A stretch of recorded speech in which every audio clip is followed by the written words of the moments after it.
বিজয় দিবসে কোনো নিরাপত্তা ঝুঁকি নেই। 16 ডিসেম্বরে আওয়ামী লীগ কোনো বিশৃঙ্খলা করতে পারে এমন কোনো তথ্য নেই বলে জানিয়েছেন স্বরাষ্ট্র উপদেষ্টা জাহাঙ্গীর আলম চৌধুরী।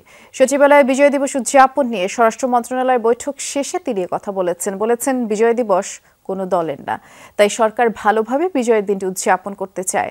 স্বরাষ্ট্র উপদেষ্টা আরও জানিয়েছেন সার্বিক নিরাপত্তা ও চলাচল নির্বিঘ্ন করতে বৈঠকে আলোচনা হয়েছে।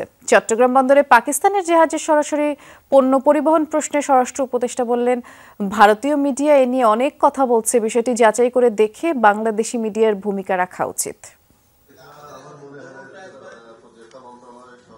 আমাদের মহান বিজয় দিবস, এই বিজয় দিবস যেন ভালোভাবে করা যায়, এখানে যেন কোনো ধরনের কোনো দুর্ঘটনা না ঘটে, এই জন্য আজকে আলোচনা হয়েছে এবং বিভিন্ন মন্ত্রণালয়ের ভিতরে একটা কোঅর্ডিনেশন, এটার ব্যাপারেও আলোচনা হয়েছে।